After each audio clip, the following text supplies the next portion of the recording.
Good afternoon. Welcome to We Got Planning News for You. We're delighted you can join us once again. May I make the usual reminder, please do consider making a donation to a charity of your choice or one of our preferred charities, Shelter, Brian May's Save Me, or the Ukraine GoFundMe page. We're delighted to have, for the first time on our show, an elected leader of a local authority, Toby Savage, the leader of South Gloucestershire Council, who we're hugely looking forward to our discussion with. Toby, how are you doing? Where are you calling us from this evening? Well, good evening, everyone. I'm calling from the Bristol and Bath Science Park in South Gloucestershire, where we're currently hosting an EV rally. Amazing. Looking forward to hearing all about that later on. And what have you chosen for your theme, or the theme for this week, Toby? And what, if anything, are you drinking? Or maybe you've just come out of your rally, so you haven't had a chance to get a glass. Well, I think given the extraordinary events and historic events of today, I think that the only possible theme for this week has to be Boris.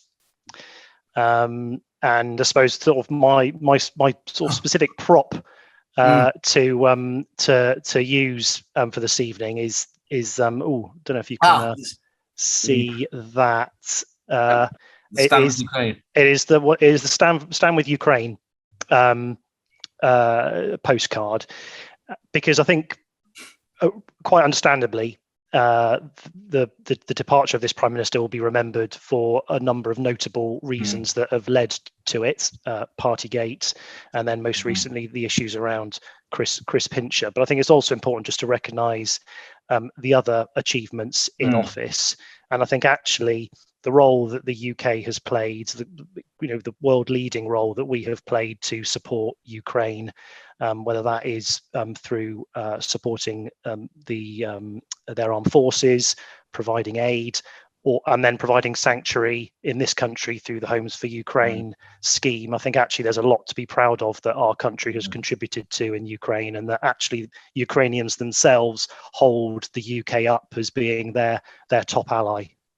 Thank you. As happened, sheer coincidence, the three Ukrainians I've been helping find a place in the UK, they got their visas through today. So perfect timing. So a good illustration of that. No, thank you for that, Toby. Well, let's introduce the panel now. Mary, as always, starting with you. I think you're back in Town Legal's offices by the look of it. I am. Thank you very much. Good evening, everyone. Welcome, Toby. Lovely to have you on the show. Yeah, Mary Cook, Town Legal. Looking forward to it all. Having a cup of tea. Paul, you look like you're somewhere sunny. I am, Charlie. If I move to the side, not an MSA either. that is an MSA directly above the city of Dubrovnik, which is where I am at the moment. See how much I love you, that I even interrupt a family holiday. I literally have come off the beach to do this. And every so often I've been checking my phone as the quiet political time things have been having whilst I've been away. And in the light of that, I need some local brew called Therapy. Cheers. Fantastic. Sasha, how are you doing? You're looking very summery. Thank you, Charlie. Yes, I am, but although it slightly belies my location, which is central London, but I have got a cut to summarise. Have we got planning news for you? Do you see that? We don't buy superstars, we make them, which was a quote. Chris. Hello, Charlie. You're at Shrewsbury Town, are you? Yeah, that's right. I'm at the Shropshire EIP, being held by inspectors Crosby and Dillon. It's a very pleasant EIP. Hugh Richards is acting for the council, and Shropshire Town Football Club, known as New Meadow, although they've changed the name to the Shrewsbury Town. Shrewsbury. What did I just say? Shropshire Town. Okay, I've had a long day. I've had a long day dealing with local clusters, right? Yeah, no, Shrewsbury Town Football Club, and all the water that you can get here is Celtic Montgomery water. That's the only thing you can get. Get Boris theme. Boris theme. There's nothing else in this room other than a rubbish bin, but I wouldn't want to make that connection. Well, Charlie Banner here. You know, the uncharitable thing would be to refer to one of my favourite wines, 19 Crimes, but the more charitable thing would be to reference classics. And on my shelf, as a former classics student myself, I had this book, The Athenian Revolution. Now, Pericles is one of Boris Johnson's role models, apparently. And of course, the Athenian Revolution discusses the reform of the Athenian democracy. And of course, we've had our own little quiet revolution, or perhaps not so quiet, in London yesterday and today. It'll be interesting, probably still going on right now. So interesting to see how that all plays out. Right, without further ado, we're going to have the case reports. As I say, Toby, to all our guests, don't feel free to comment if you wish, but there's no obligation at all. And you may well prefer not to do so given your role. But we're going to kick off with a judgment from the Court of Appeal, a Barton Park case, delivered from our man on the ground in Croatia. That's me, and I have thought of little else but caravans for the afternoon whilst laid on the beach, reading back into the Barton Park case, having read the judgment of His Honour Judge Jarman in the High Court, which was upheld by the Court of Appeal with the lead judgment by Lord Justice Lindblom. This is a really interesting area of law for those who are keen on the interpretation of a permission, and I think it probably marks the high water mark of the interpretation on the sort of Lambeth-Trump sort of ordinary person interpretation of a permission approach. Hitherto, when you look at permissions, there's always been a fairly strict approach that's been taken to the description of development. And it's been said in a case called Winchester that the description identifies what you can do, the conditions qualify how you can do it and restricts it in some way. Well, that's sort of now out of the window in the light of the Court of Appeal's judgment upholding the High Court's view. This is a case involving a number of caravans which had a restricted use as described in the use itself. A lawful development certificate was sought to try and have them for permanent residential use, and the court said no. A reasonable reader looking at the whole permission would say this was as described in the use. This was not a caravan site, as was being argued for by the claimant, and which frankly would have been conventional law about 18 months or so ago. And the fly in the ointment, the argument that's going to come up time and time again now for permissions is that when you look at the interpretation of a permission, even when you look at the use, even if something falls into the use, you've still got to ask yourself whether or not what's being proposed is a material change of use. So whether, for example, changing from holiday to residential would be a material change of use, even if it fell broadly within the scope of the permission itself. It's pretty much a seminal case, and it might end up in the Supreme Court. So, Charlie, get your banners out now. Thanks, Paul. Yes, still recovering from the Supreme Court in Hillside on Monday. But you were in the Supreme Court? I didn't know. Sorry, you barely mentioned it. Very hard, touche. Stop feeding him the lines. Now, next, Chris, you're going to tell us about Yellen Power Station and a planning appeal over there. I am. This is an interesting case, I must say. So if Rob brings up the screen, this is Inspector Stephen Normington, and it was a decision of North Devon District Council that was subject to an appeal, a successful appeal, 250 houses, 3,000 square metres of employment use, retail space. So quite a significant development. What's interesting about this is if we have a look at the pictures that have been sent to me very kindly by Stephen Harris, it was a coal-fired power station sat right on a river estuary. And there it is, as it was in the 1980s, still as a power station. And then the proposal was to redevelop it. And if we go forward, we can see where it's located, right on the estuary there. That is an SPA. So there used to be a coal-fired power station right on a European protected designated estuary in Devon. And then if we go forward, what's been proposed is obviously a development, a significant development in its place. They're obviously using the volume of the area and some very nice houses. If you see, it sounds like a sales brochure, but if you look at that, that's designing some very beautiful homes. So the appeal scheme was all about the redevelopment of a brownfield land. And if we have a look at some of the paragraphs from the actual decision, if we have a look at paragraph 19, it was on the River Tor estuary, 38 hectares of land formerly occupied by a coal power station.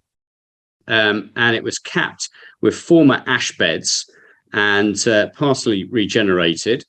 Quite a few of the structures had been demolished, but imagine that as a brownfield site sitting right next to that estuary.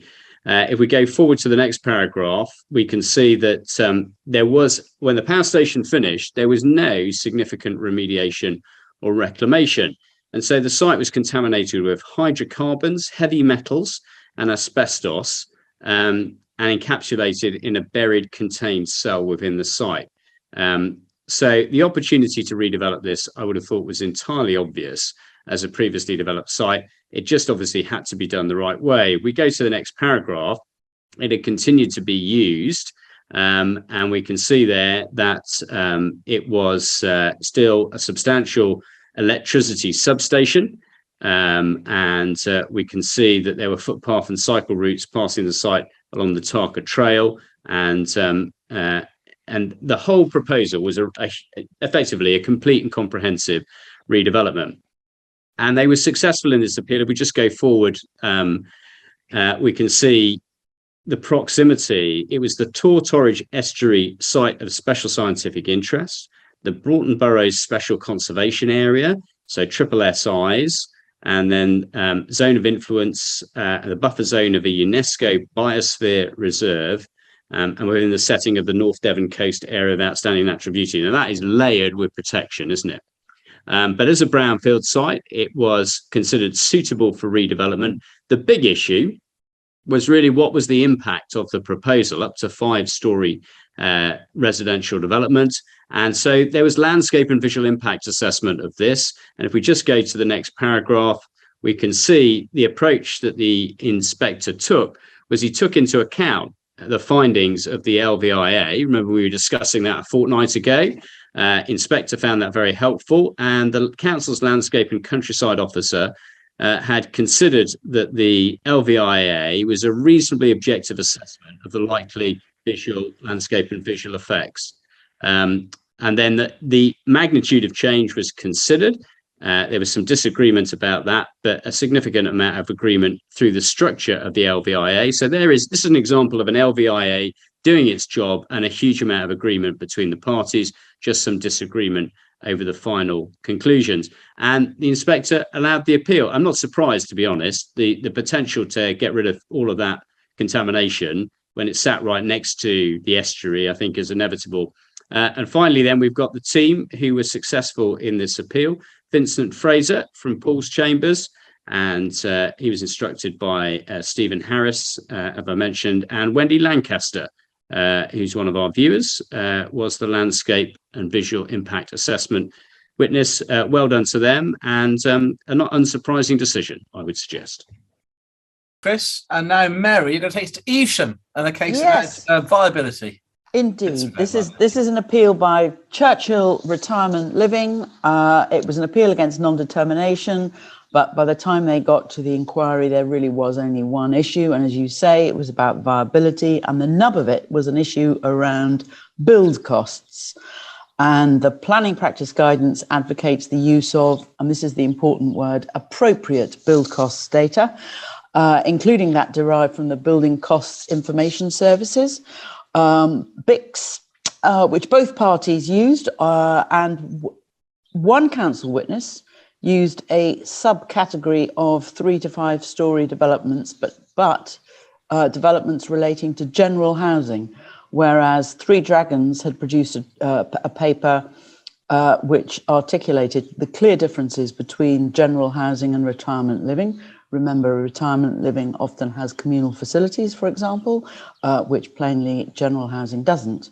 And the inspector thought it was wrong to use general housing costs, not appropriate, and that he therefore supported the use of a subset which included sheltered housing. And the council's second witness, according to the report, used that subset, as did the appellant's witness.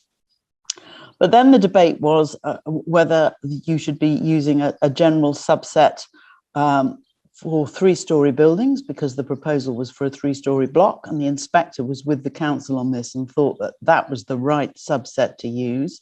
even though it was a subset which had a limited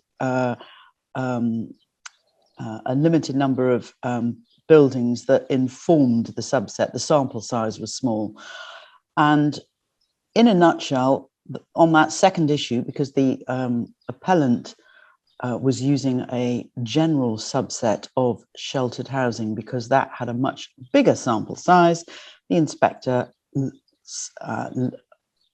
sided with the council. However, the upshot of all of that was that the inspector therefore concluded that the proposal wouldn't provide the maximum amount of affordable housing, and so it would be contrary to the development plan. But the story doesn't end there, because the proposal was on a site which was the subject of which was a car park, and it was in a conservation area. It was a gap site. And in the planning balance, the inspector was clear that the proposal would enhance the character and appearance of the conservation area, and he gave that matter substantial weight.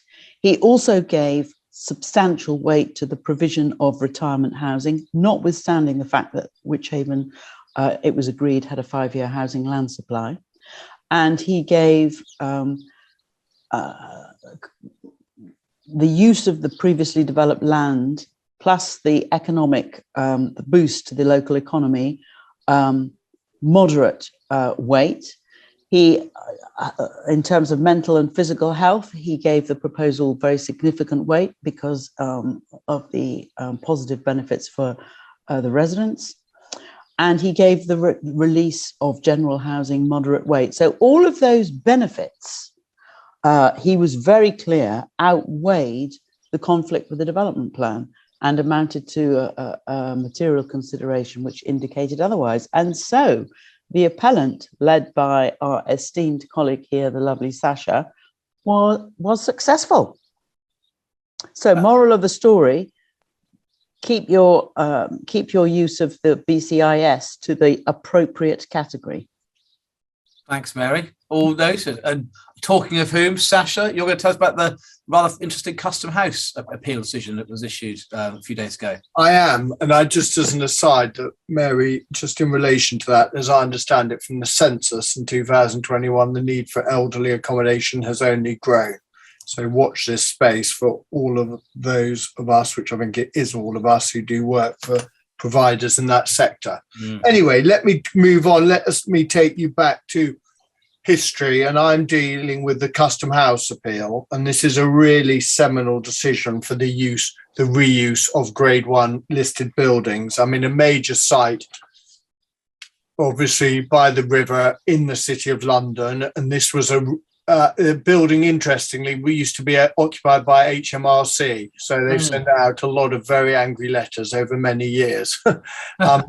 No longer used. I think my grandfather worked there because he used to be an inspector for Her Majesty's Revenue and Customs, but obviously Her Majesty's government chose to give it up, and it was obviously bought by the appellants, and they came up with a reuse scheme involving a hotel.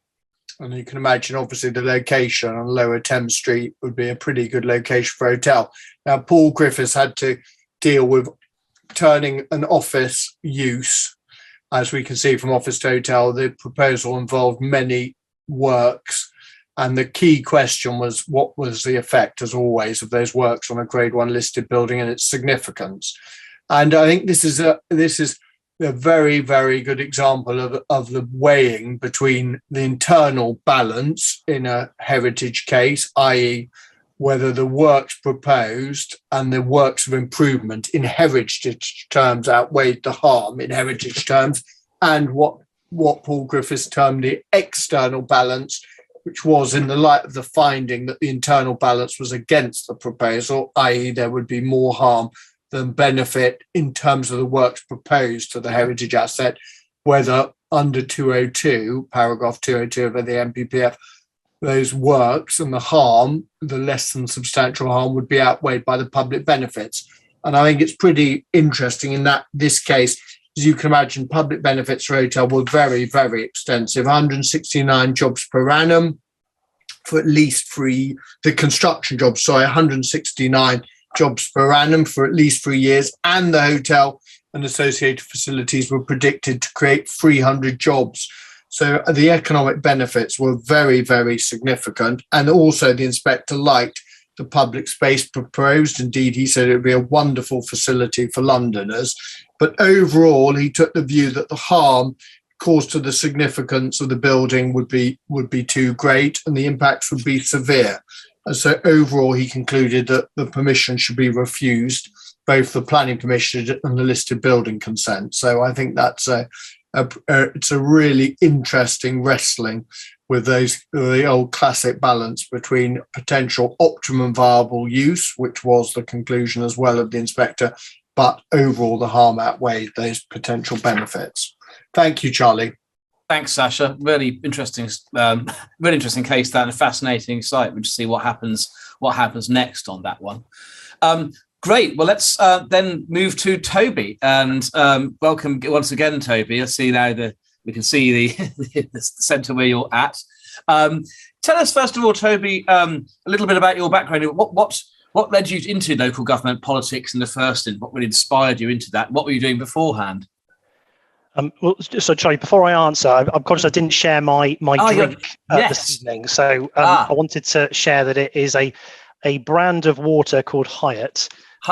Which is a Turkish brand of water, and that is reflective of the eating establishment that I was frequenting after a council meeting last night. That the only one that was open in my local area. So it was a kebab for dinner late last night. Also, I was going to say that in terms of your prop and linked with the theme this evening, I'm surprised you didn't put forward your own blonde locks. Well, I was waiting for someone to say that. I was. but not a wig, by the way. It was real. but to get onto your question. So I was born and brought up in South Gloucestershire. I've always had an interest and a passion for the local area, and I've also always been interested in politics as well. And so the opportunity arose to stand for the council, and so, which I did back in 2015. Got elected. And then became leader of the council in May 2018, so just over 4 years now. But I think you go into this role because you want to make a difference locally. It's an area that I know and love, and I'm really enjoying my role. And what was it to be? Perhaps you gave us a little bit of glimpse into the role when you mentioned about being so late that kebab was the only option last night. I mean, tell us a little bit more about if there is such a thing, a typical day or week, and how much work is involved. Well, what's great about this role is there isn't a typical day or a typical week. Every day and every week is different. But just in terms of this week, so last night, the reason for my late finish was I was attending a scrutiny commission meeting. So I attend those on a regular basis to be scrutinised in terms of my performance and the overall performance of the council by my fellow councillors. So that was a particularly late finish. I think we got out of that about 11:15 last night. But then today I was talking to a local school. They've got a democracy week running, so I was telling them about my role in relation to local democracy. I'm here in the midst of a rally, the Great British Electric Vehicle Rally, that is stopping off at the Science Park this week to showcase the potential for electric vehicles to become a regular part of day-to-day life, and particularly for business as well, and being a reliable addition to the vehicle fleet for businesses. So it's can be early starts, late finishes, weekend working, but every day and every week is different. And how much, in broad terms, how much of your work as leader involves planning? Obviously, there are people in the council who specialise in planning, but as the leader in terms of that overarching role, how much of that touches upon planning, generally speaking? I think a lot is fair to say. I think that planning and the planning service is probably one of the most important functions of the council, because it does touch and impact on all aspects of life. And there are particular priorities that I've established as leader of the council. We've got we're getting far more active around urban regeneration.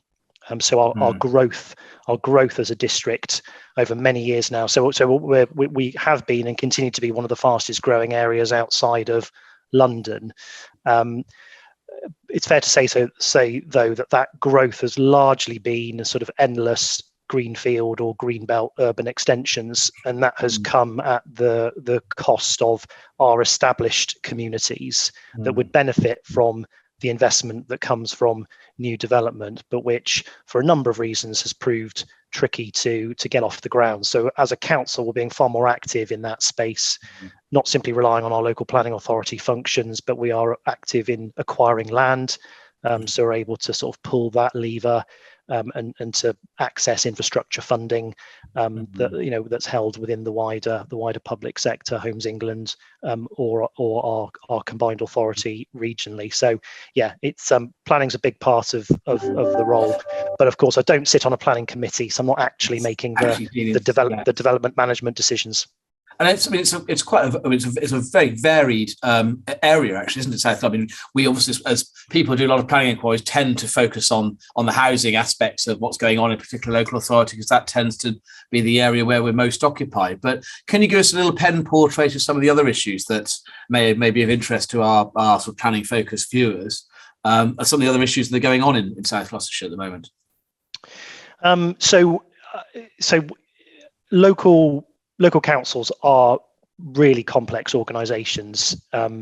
Planning is planning is a small part of what we do. It's an important part of what we do, but we've got big obligations, legal obligations around social care, both children's and adults, recycling and waste collection, libraries, youth services, schools, and I think across the board. And it's not just within local government, but we've got particular challenges around recruitment and retention. And so, a number of services are struggling because of those wider workforce issues that we hear lots about. So, we lost a load of drivers. They were recruited by the HGV industry, obviously at the height of all the controversy there was around the logistics of lorries being able to get around the country to restock shelves and the like. So we saw a load of drivers kind of leave sort of council operations, driving our gully cleaning machines, our waste collection vehicles, in order to move into those industries. So we've then got a job to do as the public sector to attract new people into those roles, so we can continue to keep those services running. And you've got a new local plan coming along. Can you tell us a little bit more about that? So we do, and we've just concluded a consultation on that, and I think it's very much around trying to raise the standard of new developments, because as I said, we've grown a lot over the years, and some of that, I would say, not enough of that development has probably been stuff that the industry themselves would hold up as being very proud of. And I think actually there's a recognition in the industry that collectively we need to raise the standard of new developments coming forward. So, in terms of design, environmental sustainability, very keen to work with the industry and stakeholders to raise the standards of that. And as I said, particular focus around urban regeneration. Interestingly, this local plan will also be the first time that we've proactively planned for rural growth. So rural growth has historically been treated as windfall, and I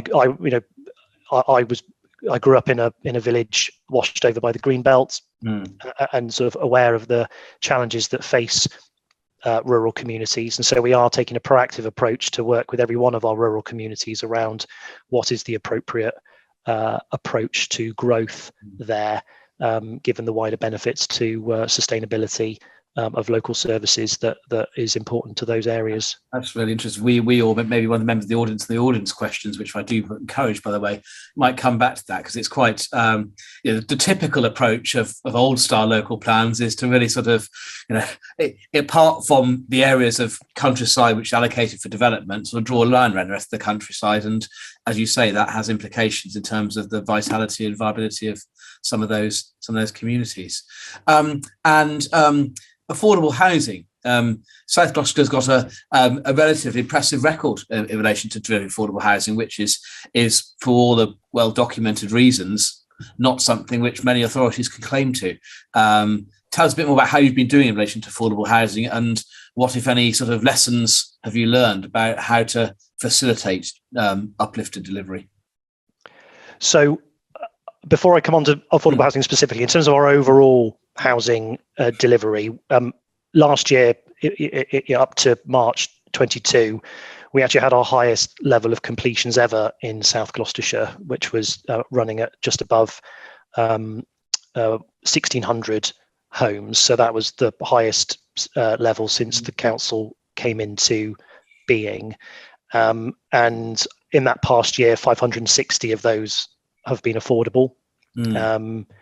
About half of that figure again it has been social rent, and then the rest affordable rent and shared ownership.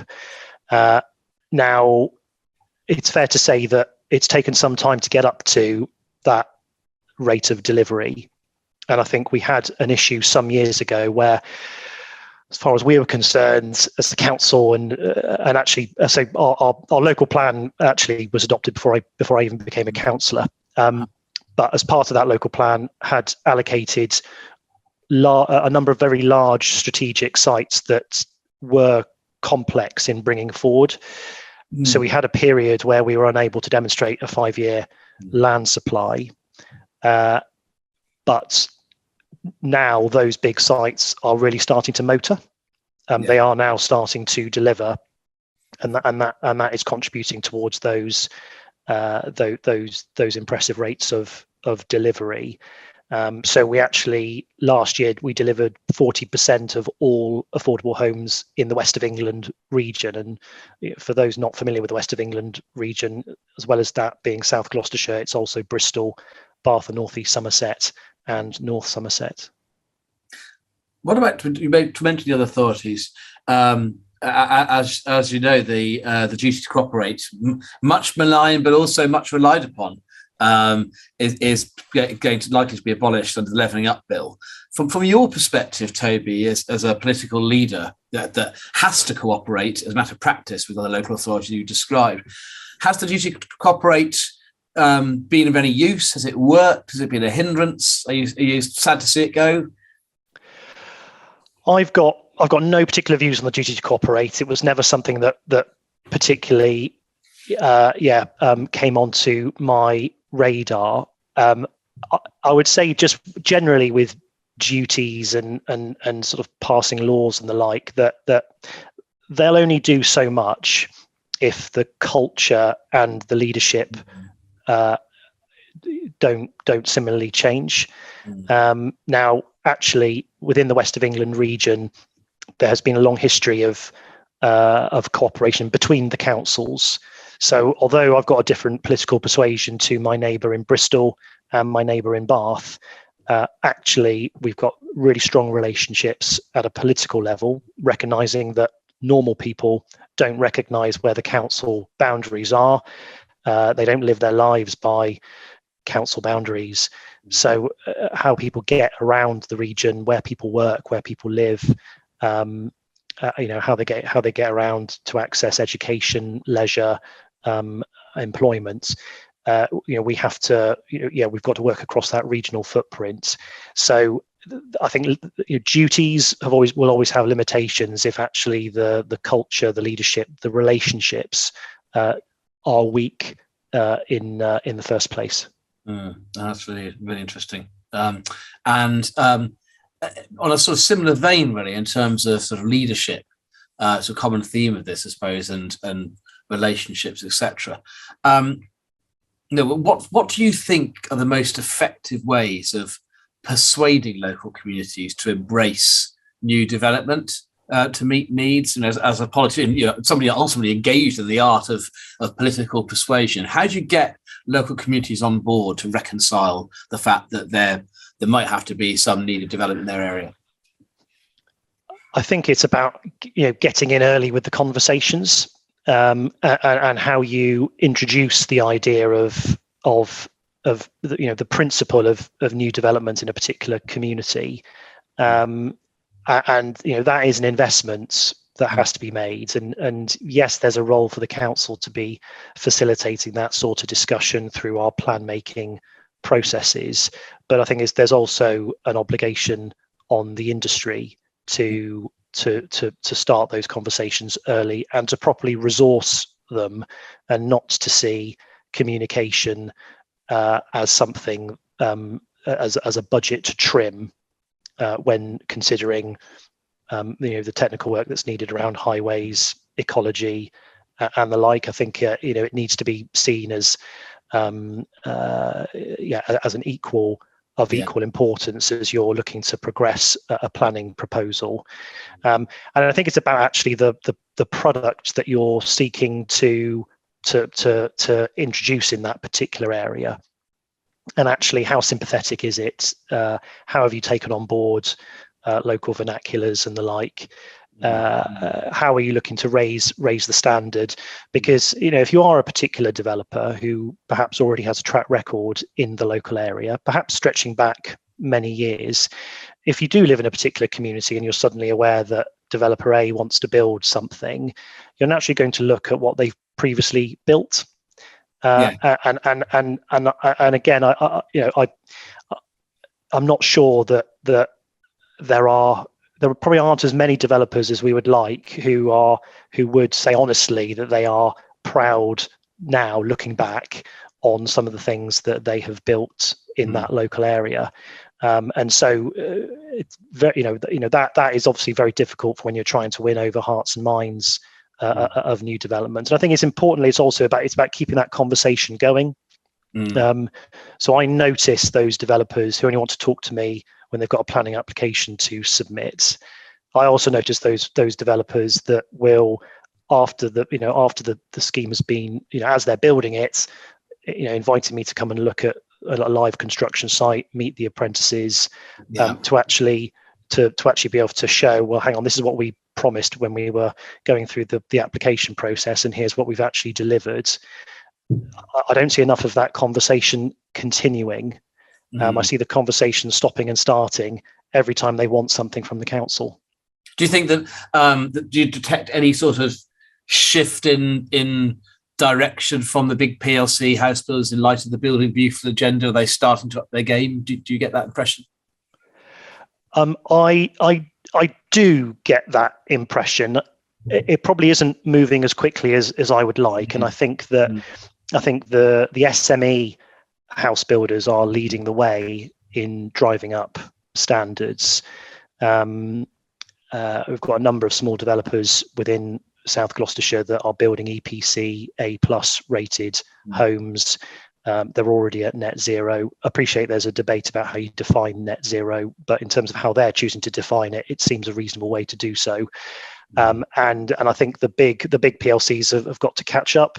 And I noticed that some of the big PLC house builders, obviously they all structure themselves in a different way, and some of their regional business units appear to have more flexibility than others. Some appear to be very constrained by what head office says and the product types that head office stipulates. Whereas actually there are some of the larger house builders that do appear to have more flexibility, and therefore it's an easier conversation because actually they are able to be flexible. They can be responsive to local need and local wishes. And last question for me, levelling up bill, assuming it's still going to happen, but broadly the same place. Any thoughts from your perspective as to what the main sort of implications for South Gloucestershire are likely to be from the changes proposed there? Well, yeah, I suppose after today's events, it's difficult to know where the government's legislative agenda is at really. Yeah. But I think broadly overall, welcome the levelling up and regeneration bill, and obviously how that differs from the planning reforms that were proposed a couple of years back now. I think that trying to strengthen plan making, that's to be welcomed. I think actually how we can improve the availability of data and embrace sort of digital approaches, which we've actually been doing as part of our local plan consultation work. So trying to do things differently in a more accessible way, and actually sort of really pleased with the level of engagement that we're getting on that. So I think trying to encourage more of that is to be welcomed. It'll be interesting to see how that legislation evolves as it works its way through its parliamentary stages. Yeah, absolutely. Were you ever, some local authorities have fairly publicly put back their new local plans to take advantage of the new regime? Was that something that you looked at? Were you tempted by that, going down that route? No. I think what's complicated. What's complicated about our region is that because we've got a combined authority, there's also been a piece of work underway to move forward with a spatial development strategy, and so our local plan has been linked to the timeline for the SDS. So you need to get a move on. I mentioned that our adopted plan was adopted before I even became a councillor. It was back in 2013. Yeah. So we're very keen to move on with it. We don't want to hold back. We've got a vision for the district as a whole, and then specific visions that are in line with local communities' wishes in particular parts of the in all parts of the district, but they'll all differ in a bit in a different way. We want to get on and help those communities to achieve what they're after. Thank you. Right, we're going to open the floor up for questions. Mary, what's your question for Toby? Thank you very much, Charlie. My question, Toby, is about leadership and of today, of all days. How important is leadership at all levels, and how effective is the local strategic partnership and indeed the West of England Strategic Authority in bringing leaders together? As my Mary, thank you for that question. So I think leadership is really important, because it obviously sets the priorities for the organisation, but I think it also sets the culture that then needs to pervade the rest of the organisation. Housing, planning, regeneration, they are important priorities for the council, and we're increasingly active in that space, and that does involve working with partners and working with neighbours that I mentioned earlier are sort of under different political control. And you mentioned our local strategic partnership, so that's how we bring together sort of the partners and stakeholders within South Gloucestershire, whether that is the big local businesses, the local NHS, local further education colleges, and our local university and others, because a vision that we set in any planning document, it can't be fulfilled by the council acting alone. It does require a partnership approach, not just with those sorts of stakeholders, but also with the public themselves. On the West of England side of things, that is it's a more challenging sort of forum because of the issues that we're talking about, and there'll be many of your viewers that will have followed some of the twists and turns of our relationships across the West of England. But what people should have noticed throughout those twists and turns is actually the relationships with the councils as unitary authorities in the West of England are incredibly strong. We need to see a similarly strong partnership with our combined authority. Thank you very much, Toby. Thanks, Mary. Thanks, Toby. Paul, what's your question? Hello, Toby. Sorry, I've moved locations because my internet's rubbish. Sorry, apologies. I've moved my location because my internet's not great. Toby, I've got a question with a bit of a barb to it, I'm afraid. We've spent the last 2 years getting used to this sort of virtual environment, which has been hugely beneficial across a number of different spheres, but including council meetings and committee meetings. The recently departed Secretary of State refused to reinstate the power to allow virtual council meetings. In a world where most councils are arguing that there's a climate change emergency and it's much more sustainable to not jump in your car and drive into the city centre, what would you suggest the new Secretary of State should be doing? Well, I entirely agree with you, Paul, around the benefits of virtual meetings, and we have as a council made a number of representations now for those powers to be reinstated, along with the wider local government family. We think that it's an obvious flexibility that councils should have to decide when actually it's appropriate for a meeting to be virtual, or whether it's appropriate for a meeting to be to be in person. It's crackers that we don't have that flexibility, that actually that's decided nationally. So I'm very hopeful that we will regain those powers that we had under the emergency coronavirus legislation, but which expired when that legislation expired. So yeah, I'm with you on that. Watch this space to see what the new government or the new. Let's hope Grant Shapps is listening. Yes. Steady. Now, Chris, what's your question? Thank you, Charlie.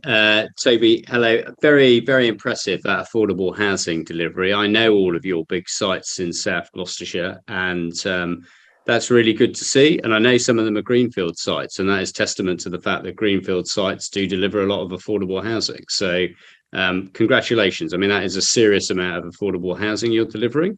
I was going to ask you what's the best thing about having a local plan, but I think you've already answered that. My question is about the West of England plan. I mean, that went wrong.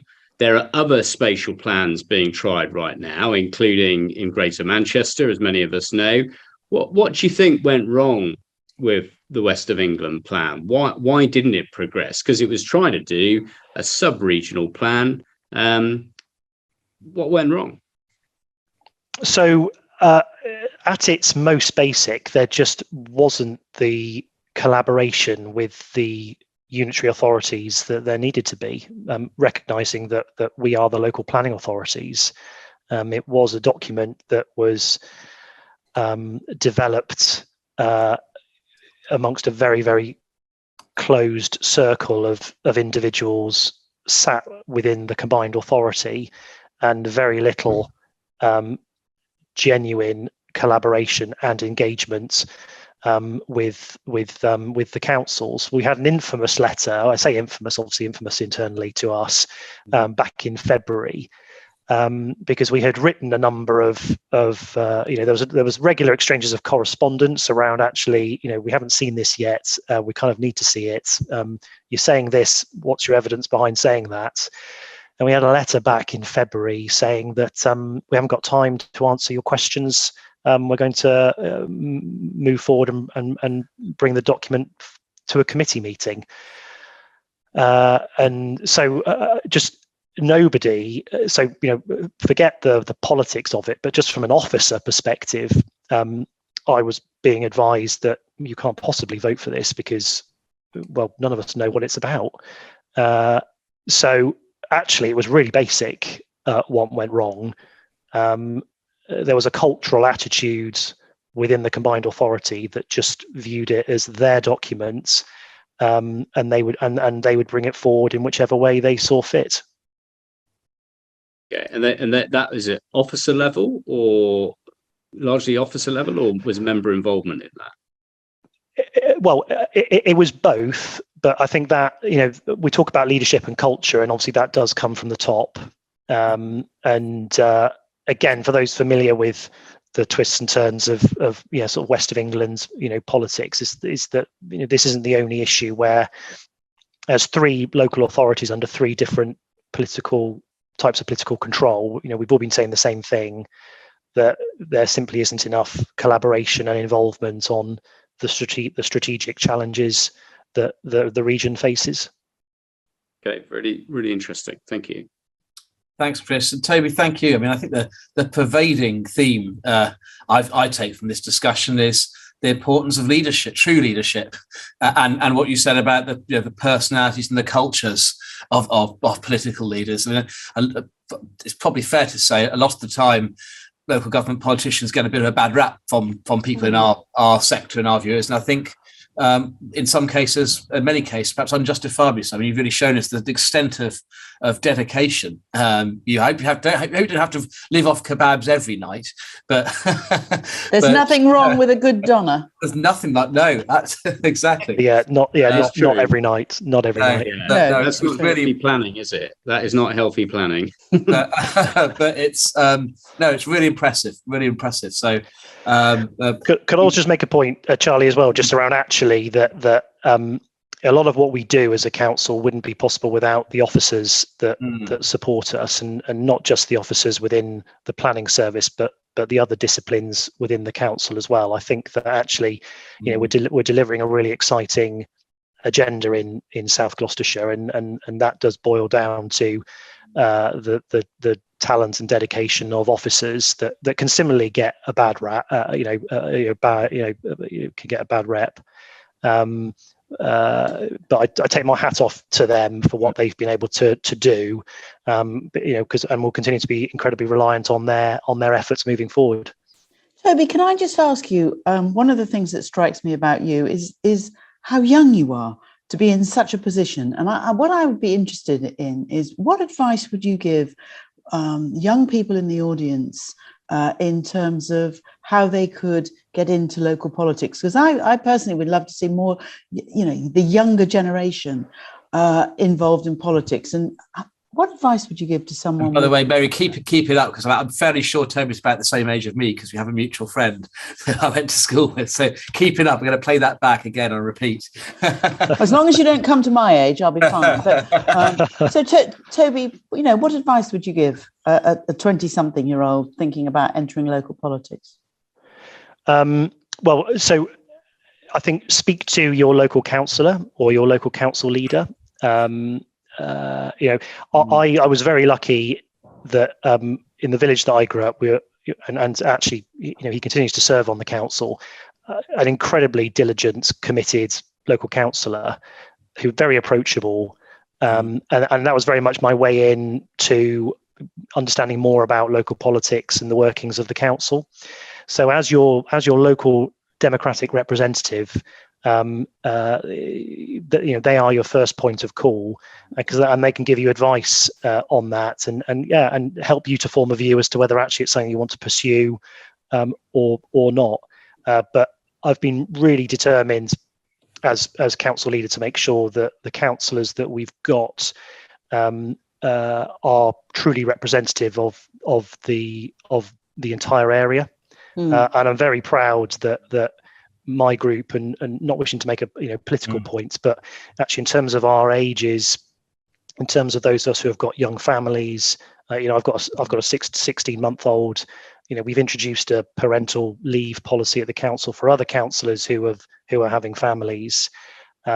Actually, councillors of ethnic minority backgrounds, all of them in South Gloucestershire are Conservative.